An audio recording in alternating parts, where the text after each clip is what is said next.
ఈ పరిశుద్ధ దినానికి దేవుడు మనకిచ్చిన వాక్య భాగము కొట్టబడిన కాపరి. కొట్టబడిన కాపరి. 7 ప్రాముఖ్యమైన విషయాలు, లేక కాపరి 7 గొప్ప విషయాలు ధ్యానం చేసుకుందాం. యేసుక్రీస్తు ప్రభువారు ఈ లోకంలో జీవించినప్పుడు శరీరధారిగా ఆయన ఒక మంచి కాపరిగా, గొప్ప కాపరిగా, ఎవరైతే ఆధారము లేని పరిస్థితుల్లో ఉన్నారో, ఎవరైతే సహాయము లేని పరిస్థితుల్లో ఉన్నారో, ఎవరైతే పట్టుకొని నడిపించేవారు లేని స్థితిలో ఉన్నారో, ఎవరైతే పాపముతో శాపముతో పడి ఉన్నారో, అట్లాంటి వాళ్ళందరికీ ఆయన ఆదరణగా ఉన్నాడు. ఆమేన్. ఎంత గొప్ప ఆదరణ అంటే, మనకు బైబిల్లో చూస్తే కొన్ని వాక్యాలు చాలా ఆశ్చర్యం వేస్తాయి. యోహాను సువార్త 5వ అధ్యాయంలో ఏముందంటే, అక్కడ ఒకడు 38 యాండ్ల నుండి పడి ఉన్నాడు. ఎన్నేళ్ళమ్మా? సహజంగా అన్నేళ్ళు ఎవరము ఒక స్థలంలో పడి ఉండలేదు. 38 ఏళ్ళ నుంచి పడి ఉన్నాడంట. అంటే లేవలేని స్థితిలో ఉన్నటువంటి ఆ వ్యక్తి వద్దకు యేసు ప్రభు వచ్చాడు. వచ్చి, అయ్యా నువ్వేమనుకుంటున్నావు? స్వస్థపడాలనుకుంటున్నావా అనగానే వాని బాధంతా చెప్పాడు. ఏమని చెప్పాడో తెలుసా? అయ్యా నేను స్వస్థపడాలని ఇక్కడికి వచ్చి ఎన్నేళ్ళయింది? 38 ఏళ్ళయింది. అయితే నేను దేవదూతలు వచ్చి నీళ్లు కదిలించినప్పుడు మొదట దిగితేనే స్వస్థత. దేవదూతలు ఎప్పుడు వచ్చేది మాకు తెలియదు. దేవదూతలు వచ్చి నీళ్లు కదిలించగానే ఎవరో ఒకరు నాకంటే ముందే నీళ్ళలో దిగుతున్నారు, స్వస్థత పొందుకొని వెళ్ళిపోతున్నారు. నా కాళ్ళు లేవు కాబట్టి నేను వెళ్ళి దూకేలోపే ఎవరో ఒకళ్ళు అందులో దూకేస్తారు. ఎంత బాధో చూడండి. కాళ్ళు లేవు, కదలలేని పరిస్థితి. దేవదూతలు పలానా రోజు వస్తారని అక్కడ ముందుగా తెలియజేసే సమాచారము లేదు. ఆయా సమయాల్లో వస్తారంట దేవదూతలు. ఎప్పుడు వస్తారో తెలియదు. అలాంటి పరిస్థితులందరూ వ్యాధిగ్రస్తులందరూ అక్కడ కాచుకొని ఉంటారు. ఎప్పుడు దేవదూత వచ్చి నీళ్లు కదిలిస్తుందో అప్పుడు ఎవడు మొదట దిగుతాడో వాడికి ఎట్టి వ్యాధి ఉన్నా స్వస్థత వచ్చింది. అయితే ఇతని బాధంతా ఏంటంటే, కాళ్ళు లేవు కాబట్టి దగ్గర ఉండి ఏదైనా పని మీద బయటకు అట్లా పక్కకు జరగగానే దేవదూత వస్తుంది, నీళ్లు కదిలిస్తుంది, ఎవడో ఒకడు దిగుతున్నాడు, స్వస్థతను. యేసు ప్రభు అతన్ని గుర్తెరిగి, అక్కడ వాక్యంలో వ్రాయబడింది, వాడప్పటికి బహుకాలము నుండి అక్కడ పడి ఉన్నాడని ఎరిగి వాని దగ్గరికి వచ్చి, నువ్వు దూకాల్సిన పని లేదు, నీళ్ళలోకి దిగాల్సిన పని లేదు, నీ పరుపు ఎత్తుకొని నువ్వు. ఎంత అద్భుతం! ఆదరణకర్తగా ఉన్నా అలాంటి ప్రభు, ఏ నేరము లేకపోయినా, ఆయనలో ఏ దోషము లేకపోయినా, ఆయన అనేక రీతులుగా ఆయన హింసించబడ్డా. ఆయన ఎంత మంచి కాపరో ఈ పరిశుద్ధ దినంలో మనము నేర్చుకుందాం. చూడండి, యోహాను సువార్త 10వ అధ్యాయము 11వ వచనం. యోహాను 10:11. నేను గొర్రెలకు మంచి కాపరిని. ఆమె మంచి కాపరి. యేసయ్య చెబుతున్నాడు, కాపరిని నేను, మామూలు కాపరిని కాదు, మంచి కాపరి. నేను గొర్రెలకు మంచి కాపరి. చదువుమా. మంచి కాపరి గొర్రెల కొరకు తన ప్రాణమును పెడతాడు. మంచి కాపరి తన గొర్రెల కొరకు తన ప్రాణమును పెడతాడు. మంచి తల్లిదండ్రులు తమ బిడ్డల కొరకు తుదకు తమ శక్తినంతా ధారపోస్తారు. అంతేకాదు, అవసరమైతే వాళ్ళ కొరకు ప్రాణం కూడా పిల్లల కొరకు అంత త్యాగం. అలాగే యేసుక్రీస్తు ప్రభువారు కూడా తన గొర్రెల కొరకు ప్రాణము పెట్టించున్నారు. ఆ మాట అంటూ ఉన్నాడు, మంచి కాపరి తన గొర్రెల కొరకు తన ప్రాణమును పెడతాడు. ఆ కాపరి చేసే కొన్ని కార్యాలు చూడండి. 23వ కీర్తన 1, 2, 3 చరణ. యెహోవా నా కాపరి, నాకు లేమి అంటే కొరత రానివ్వడు. మంచి కాపరి తన గొర్రెలకు కొరత రానివ్వడు. కొరత లేకుండా చూస్తాడు. కొరత లేకుండా చూస్తాడు. కొరత అనేది రాకుండా చూస్తాడు. అంటే గొర్రెలు ఖాళీ కడుపుతో ఉండేలాగా చూడడు. కడుపు బాగా తిని నిండుగా ఉండాలని మంచి కాపరి తన గొర్రెల కొరకు ఆలోచిస్తూ ఉంటాడు. ఇంకా అక్కడుంది చూడండి. పచ్చిక గల చోట్లను ఆయన నన్ను పరుండ చేస్తా. ఎక్కడ పచ్చికుంటే అక్కడికి తన గొర్రెలను నడిపిస్తాడు. అక్కడికి తీసుకెళ్తాడు. అంత ఎండు మేత అనుకో, ఎండు గడ్డనుకో, ఎండు మేత ఉన్న దగ్గరికి కాపరి గొర్రెలను తీసుకెళ్ళ. ఎందుకని? ఆ గొర్రెలు మేయవు. గొర్రెలు మేయాలంటే ఏ మేత ఉండాలి?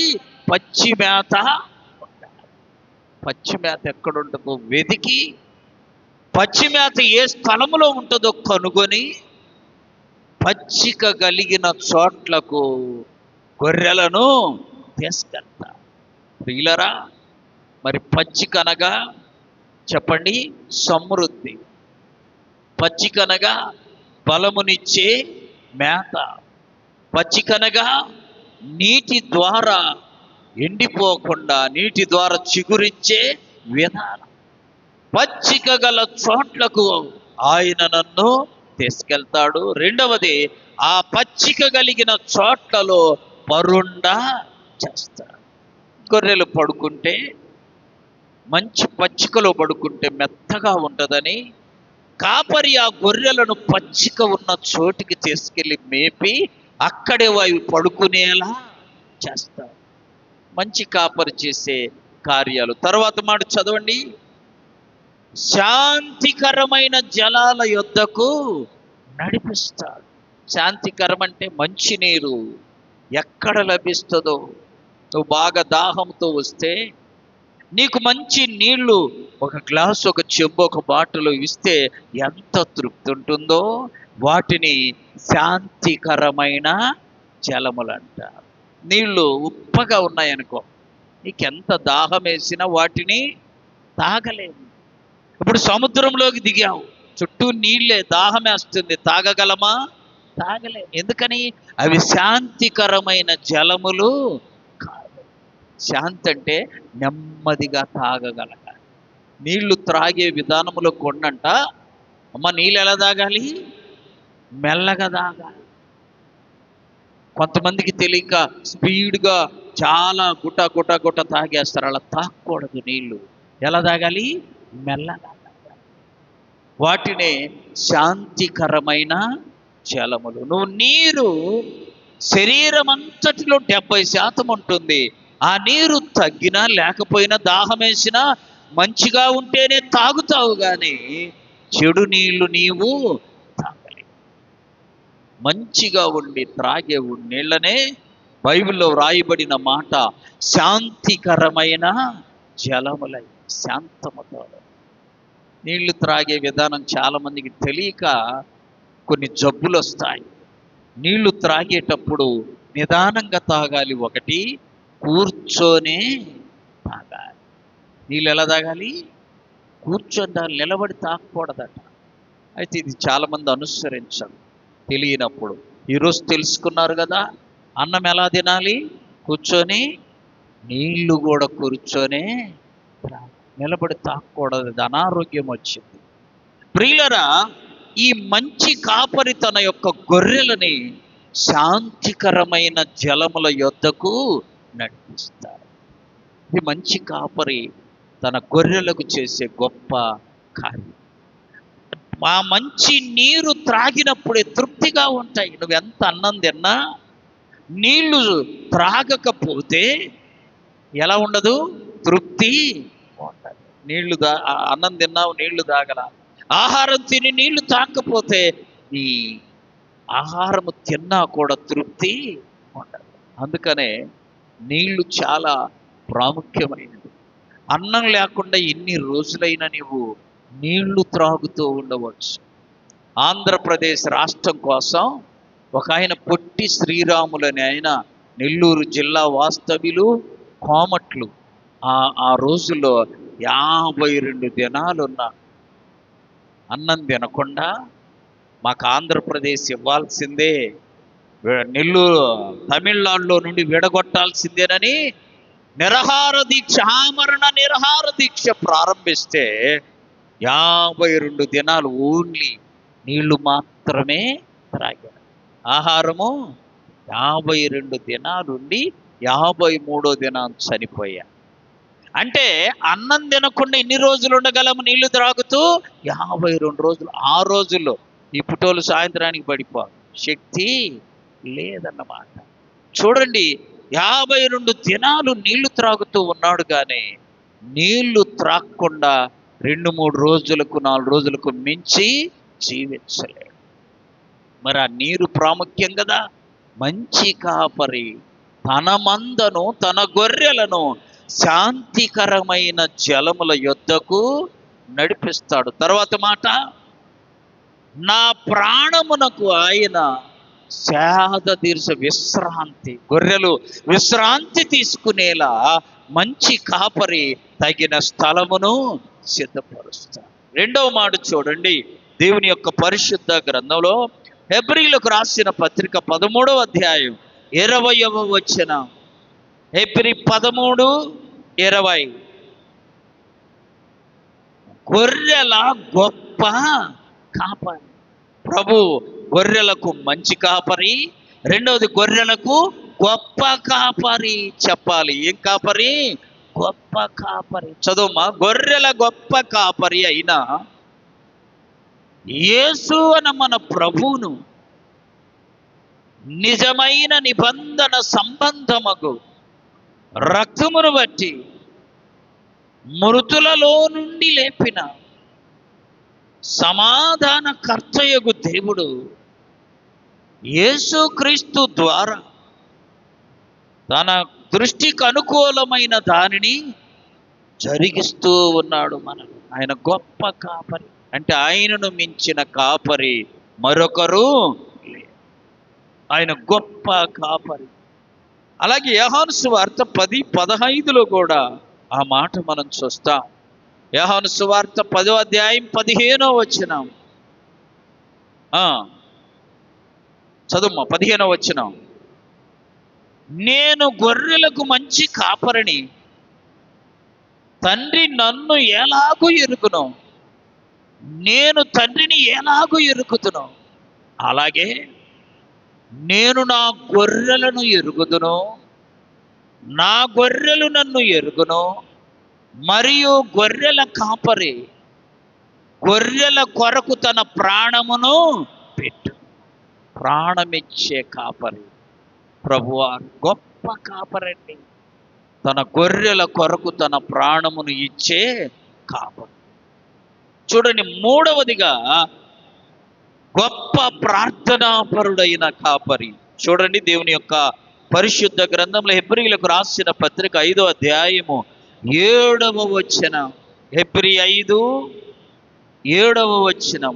ఆయన శరీరధారి అయ్యున్న దినములలో మహారోదనముతోను కన్నీళ్లతోను తన్ను మరణము నుండి రక్షింపగలిగిన వానికి ప్రార్థనలను యాచనలను సమర్పించాడు.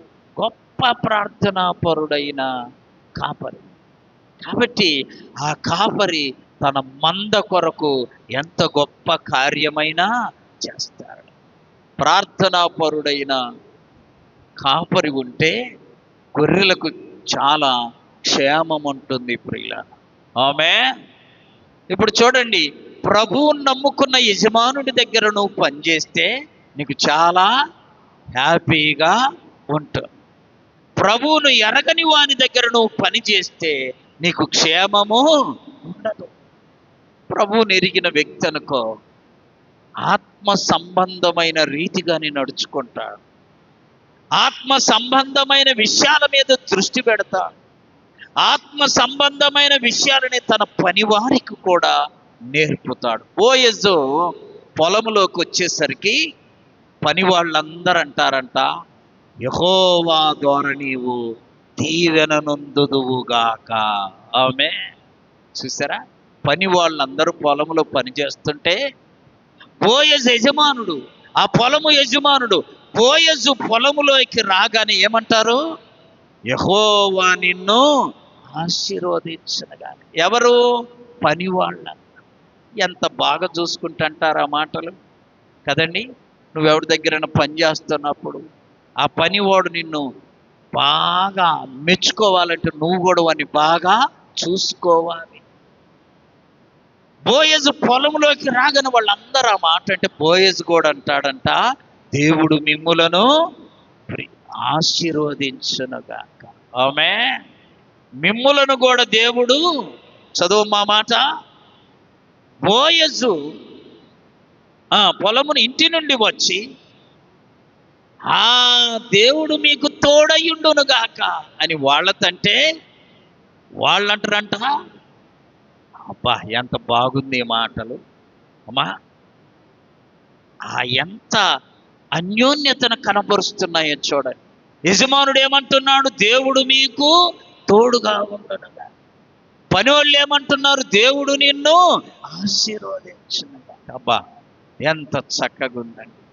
అంటే దేవుణ్ణి ఎరిగిన యజమానుడు చెప్పాలి, దేవుణ్ణి ఎరిగిన పని వాళ్ళు.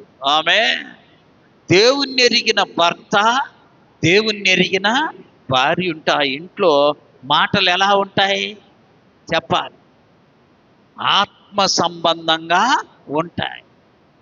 దేవుణ్ణి ఎరగని వాళ్ళు అనుకో, భర్త దేవుణ్ణి ఎరగల, భార్యను సరిగా పిలవడము సాధ్యము, నోటికొచ్చినట్టు పిలుస్తా. ఒకసారి మేము ఒక ఇంటికి వెళితే ఒక కుక్క నీళ్లు తీసుకురా అన్నాడు. కుక్క నీళ్ళు, ఇదేంద్రియాల ఇంట్లో కుక్క నీళ్లు తెత్తదేమో, కొన్ని చోట్ల ట్రైనింగ్ ఇస్తారు కదా కుక్కలకు అనుకున్నాం. పాపం ఆమె తెచ్చి కుక్క టీ పెట్టు అంటుండు. ఆమెను ఏమని పిలుస్తుండు? కుక్క. ఆమెమో పాపం ప్రార్థనామా, ఆయనేమో గీర్ధన. ఆయన ప్రార్థనామా గీర్ధన. ఎంత తేడా చూడండి. నాకు చాలా బాధేసింది అయ్యా, అట్లా అనకూడదయ్యా అంటే ఆయన అంటుండు, నీకు తెలియదండి దాని సంగతి, కుక్క అంటేనే అట్టుంటుంది, మామూలుగా పిలిస్తే అట్టుండేది, వాడు కుక్క. ఆమెనేమంటుండు? కుక్క. కానీ ఏమనకుండా మహాతల్లి కుక్క నీళ్లు తెమ్మన్నా తెచ్చి, కుక్క టీ పెట్టమన్నా పెట్టి. ఇప్పుడు చెప్పండి, ఈమె కూడా లోకస్తురాలనుకో చెప్పాలి. నువ్వు ఒకటంటే నేను రెండు, నువ్వు రెండంటే నేను నా పెరిగిపోదు. గుర్తుపెట్టుకోవాలి. ఇక్కడ బోయజు వచ్చి దేవుడు మీకు తోడుగా ఉండుగాక. పని వాళ్ళను ఎంత చక్కగా అంటున్నాడండి, యెహోవా మీకు తోడుగా ఉండుగాక. పని వాళ్ళందరూ ఆయన్ని చూసి అంటున్నారు, దేవుడు నిన్ను ఆశీర్వదించుగాక. ఆమె ఈ క్రమం దేవుని బిడ్డలకే ఉంటుంది. అందుకనే ఆయన ప్రార్థనాపరుడైన కాపరి గనుక తన మందను, తన గొర్రెలను బహుభద్రంగా చూసుకుంటాడు. గొర్రెల కొరకు తన ప్రాణమును పెడతాడు. లూకాసు వార్త చూడండి, లూకాసు వార్త 21వ అధ్యాయం 37వ వచనం. ఆయన ప్రతి దినం పగటి యందు దేవాలయంలో బోధించుచు రాత్రి వేళ ఒలీవల కొండలకెళ్ళి ప్రార్థన చేస్తూ ఉండేవాడు. పగలేమో దేవాలయంలో బోధ, రాత్రంతా కొండలకెళ్ళి ప్రార్థన. ప్రభువుకు ఇల్లు చెప్పాలి. ఏందయ్య మాకు ఇన్నుంటే ఆయనకు లేదంటారా?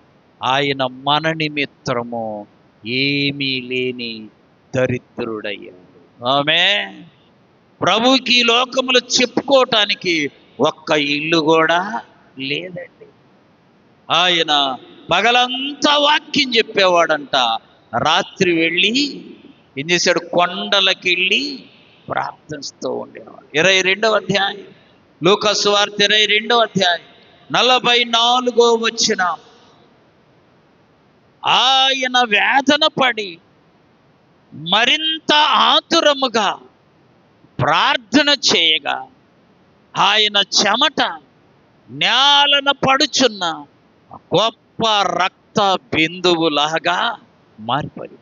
అద్భుతమైన ప్రభు యొక్క కృపను బట్టి, ప్రభు యొక్క దయను బట్టి, ప్రభు యొక్క కనికరమును బట్టి ఆయన తన గొర్రెలను కూడా ఈ రీతిగానే చూస్తాం. గొర్రెలను కూడా ఈ రీతిగానే చూస్తారు. గొర్రెల కొరకు తన ప్రాణమును పెట్టే మంచి కాపరి.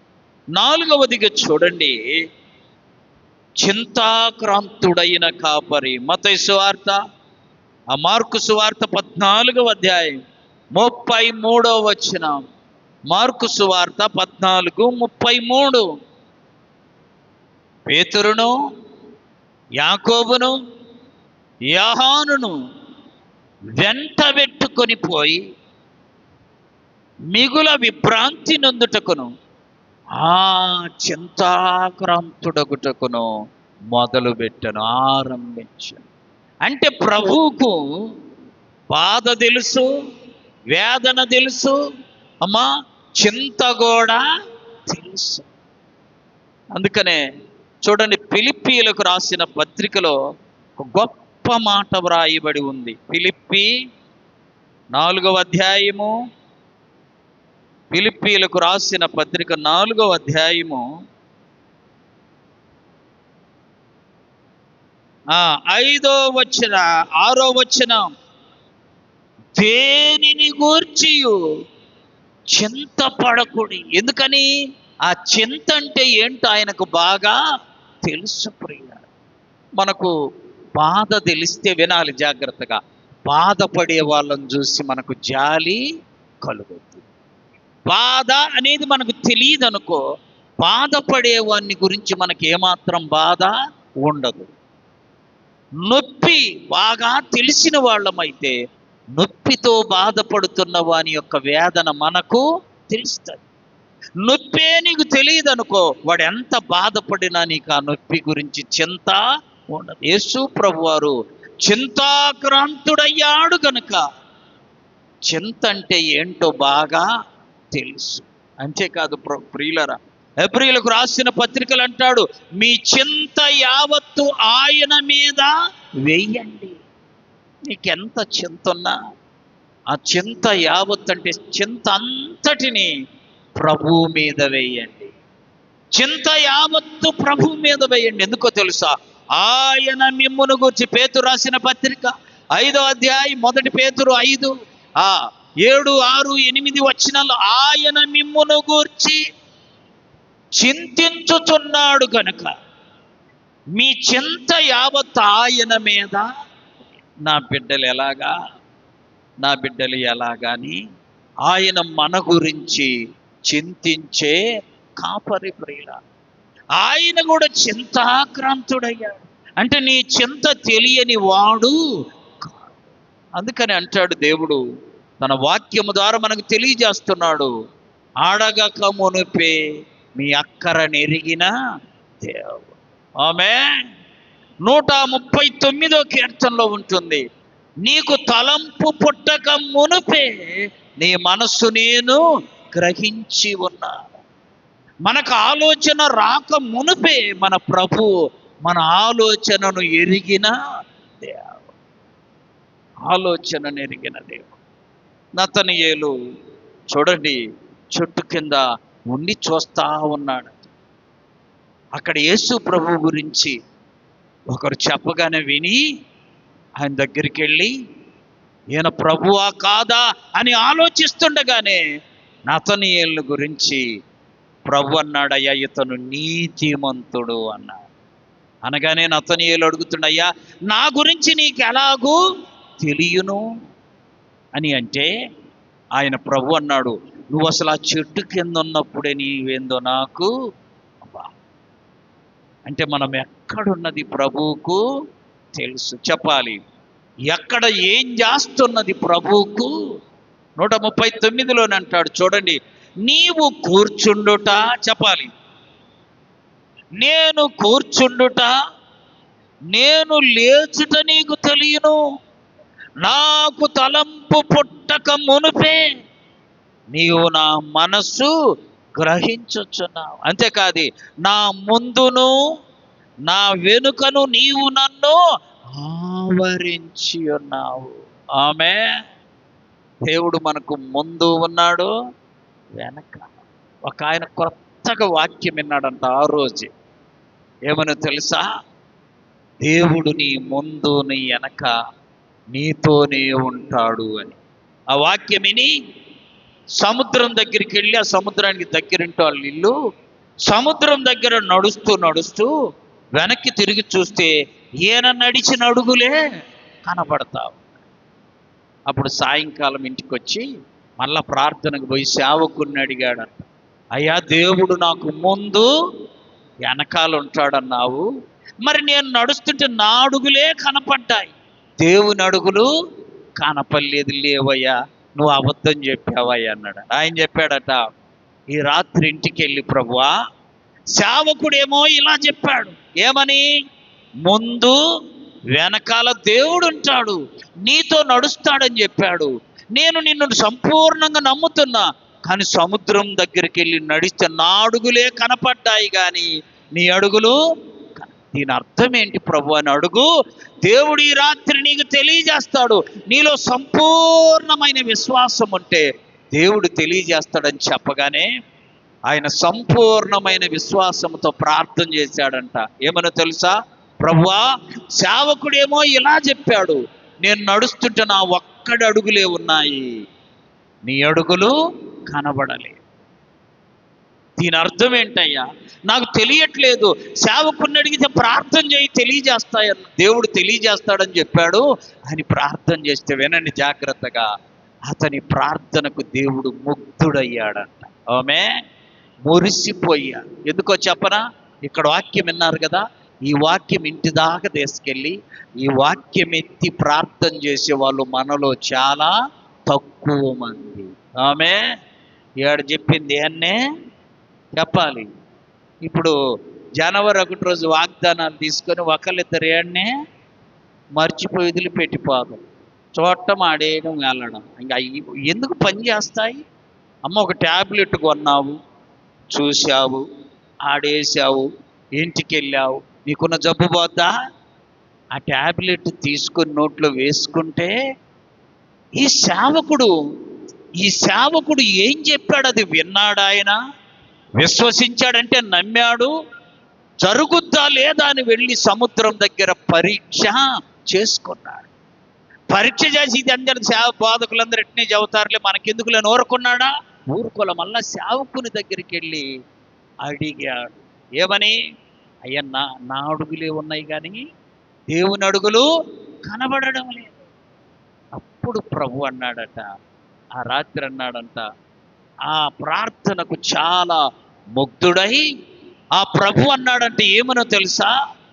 అయ్యా, ఎంత మంచి భక్తి అయ్యా నీది, కనపడ్డ అడుగులు నావే. చప్పట్లు కొట్టి ప్రభును మహింపరిచి, మరి నీ అడుగులైతే నా అడుగులే, నీ అడుగులను కూడా నా అడుగుల్లోనే వేసి నడిపించిన దేవుణ్ణయ్యానే. అడుగులు నావి, నా అడుగుల్లోనే నిన్నేం చేశా? నడిపించా. ఆ రోజు నుండి ఆ భక్తుడు ఇంకెప్పుడు దేవుని మీద అవిశ్వాసం అనేది రాకుండా చూసుకున్నాడు. నువ్వు ఎప్పుడైనా ఒక వాక్యం విన్నప్పుడు ఇంటికి వెళ్ళి ఆ వాక్యం ఎత్తి ప్రార్థన చెయ్యాలి. ఒక అద్భుతం గురించి విన్నావనుకో, ప్రభువా, ఆ అద్భుతం నా జీవితంలో ఈరోజు నాకు కూడా చెయ్యయ్యా అని నువ్వు ప్రభువుని అడగగలగా దేవుడు ఆ ప్రార్థనకు మురుస్తాడు, సంతోషిస్తాడు, ఆనందిస్తాడు. నీ జీవితంలో కూడా అద్భుత కార్యాన్ని చేస్తాడు. తర్వాత చూడండి, 5వదిగా దేవుని యొక్క పరిశుద్ధ గ్రంథంలో అపహసించబడిన లేక అసూయ చేత అప్పగింపబడిన కాపరి. మత్తయి సువార్త 27వ అధ్యాయం 18వ వచనం. మత్తయి సువార్త 27:18. కాబట్టి జనులు కూడి వచ్చినప్పుడు పిలాతు, నేను ఎవరిని మీకు విడుదల చేయాలని కోరుచున్నారు? బరబ్బనా లేక క్రీస్తనబడిన యేసునా అని అడిగితే, ఏలయనగా వారు అసూయ చేత ఆయనను అప్పగించిరని పిలాతు తెలుసుకున్నాడు. అసూయ చేత అప్పగింపబడిన కాపరి. కొన్నిసార్లు మన జీవితంలో అసూయ చేత మనకి ఇబ్బందులు వస్తాయి. అసూయ చేత ఇతరులు మనలను ఇబ్బందులకు గురి చేస్తారు. అయినా అసూయ చేత అప్పగింపబడిన యేసు ప్రభు వారికి అసూయ అంటే ఏమిటో తెలుసు కాబట్టి మనము భయపడవలసిన అవసరము లేదు. ఇంకా చూడండి వాక్యములో మత్తయి సువార్త 26వ అధ్యాయం 14వ వచనం. మత్తయి సువార్త 26:14. అప్పుడు 12 మందిలో ఒకడుగు ఇస్కరియోతు యోధ ప్రధాన యాజకుల యొద్దకెళ్ళి, నేను ఆయనను మీకు అప్పగించిన ఎడల నాకేమిత్తురని వారిని. ఆ యోధ కూడా అసూయే, శరీర కార్యాల ప్రకారం నడుచుకుంటున్నాడు. గలతీయులకు రాసిన పత్రిక 5వ అధ్యాయం 20వ వచనంలో ఉంది, శరీర కార్యాల్లో అసూయ కూడా ఒకటి. శరీర కార్యాల్లో మొత్తం 21 చదువుకున్నాం కదా. ఆ శరీర కార్యాల్లో అసూయ కూడా ఒకటి. అసూయ ఉంది. నీలో అసూయిందా? నీ యొక్క శరీరములో అసూయ ఉంటే నీవు శరీర సంబంధిగానే ఉంటావు. శరీర కార్యాలనే నీవు నెరవేరుస్తావు, కానీ ఆత్మ సంబంధిగా నీవు మారలేవు. అసూయ అనేది ప్రభువుకు బాగా తెలుసు. ఆయనను అసూయ చేత అప్పగించాడు. నీలో నాలో ఉన్నటువంటి అసూయను మనము తీసివేసుకోవాలి. చూడండి, 6వదిగా దూషింపబడిన కాపరి. మత్తయి సువార్త 27వ అధ్యాయము 40వ వచనం. మత్తయి 27:40.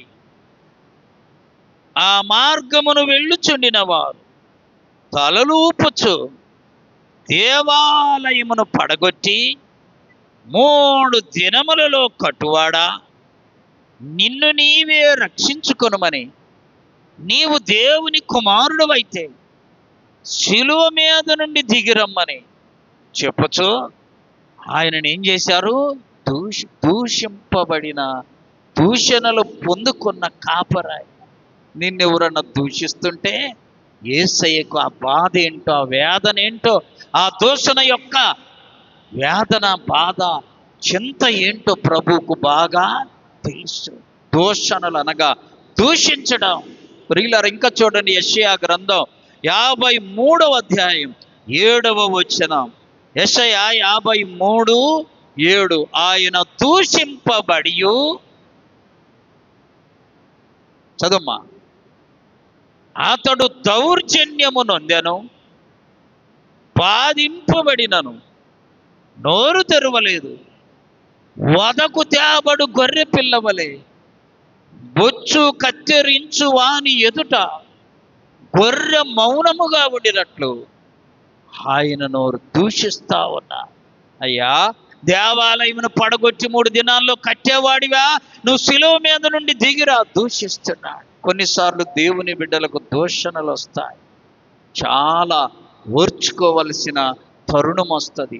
మహాదేవుని కృప టైంలో మనల్ని ఆదరిస్తుంది, బలపరుస్తుంది. కానీ దూషించిన వారి లెక్కలన్నీ దేవుని దగ్గర రికార్డు చేయబడతాయి. అందుకని బైబిల్లో ఉంది, నువ్వు మాట్లాడిన ప్రతి మాటను బట్టి దేవుడు నీకు తీర్పు తీరుస్తాడు.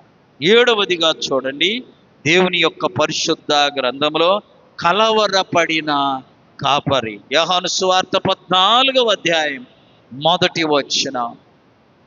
మీ హృదయములను కలవరపడనీయకుడి, దేవుని యందు విశ్వాసముంచుచున్నారు, నా యందు కూడా విశ్వాసముంచు.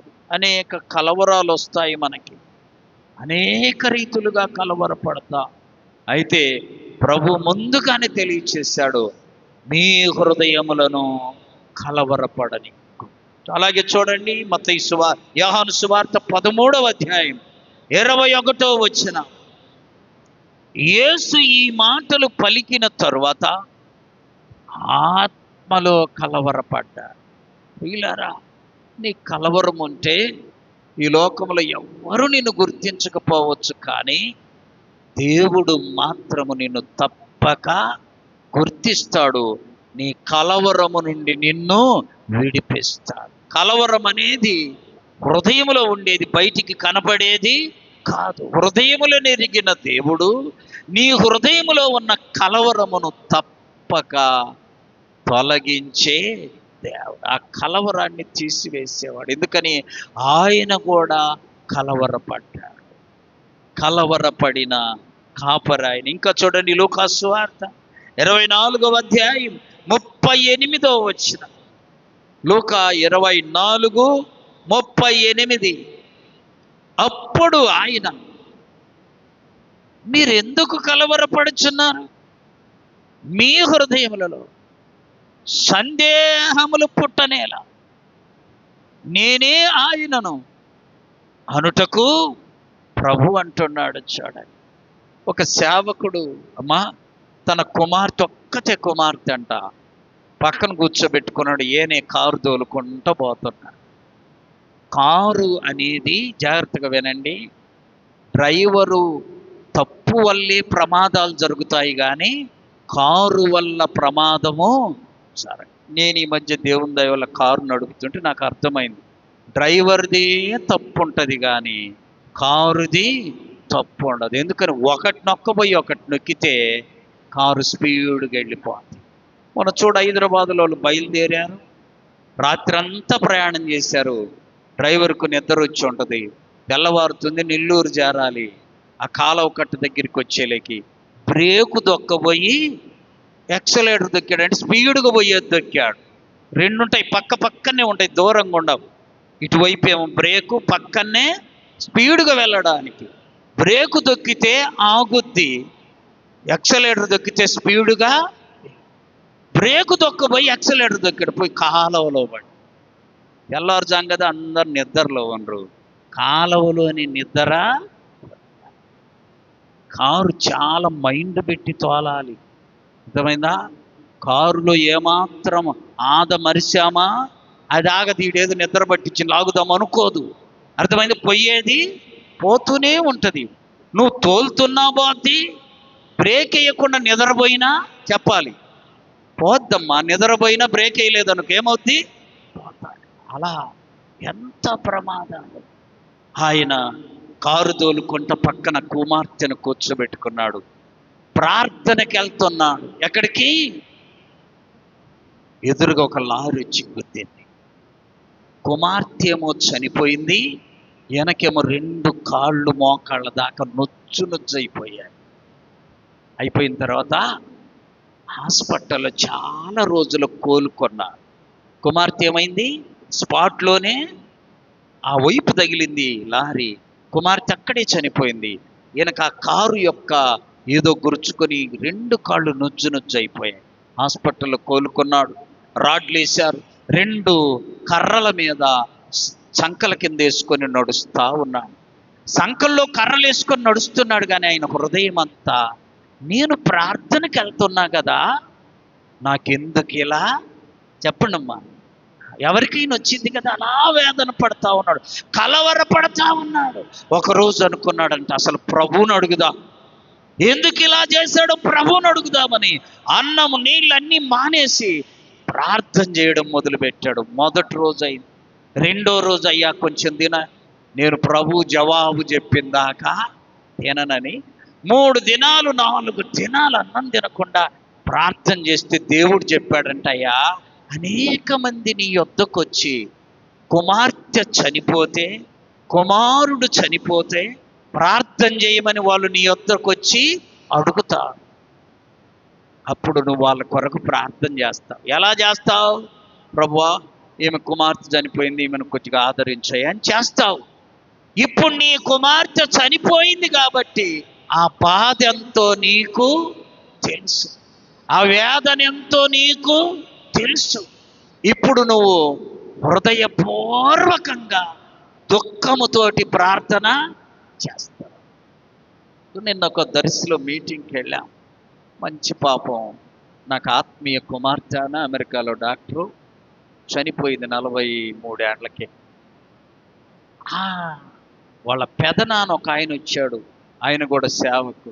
ఆయన కూర్చుని వాక్యం చెబుతూ ఒక మాట అన్నాడు, ఈ అమ్మాయి కంటే నా కూతురు ముందే ఈ లోకాన్ని విడిచింది కాబట్టి ఆ బాధ ఏందో నాకు తెలుసు. నేను ఎంతసేపు అయినా వాక్యం చెప్తాగా నా లోతైన బాధ నాకు అర్థం కాదు, ఆయనకు ఆ బాధ అర్థం. ఎందుకని ఆయన కుమార్తె కూడా ఏమైంది, చనిపోయి. ప్రియులారా, దేవుని సేవకుడికి దేవుడు చెప్పాడట, కుమార్తె చనిపోయిన వాళ్ళు నీ దగ్గరికి వస్తే, పిల్లలు చనిపోయిన వాళ్ళు నీ దగ్గరికి వస్తే ఇప్పుడు ఎంతో వేదనతో ప్రార్థన చేస్తా.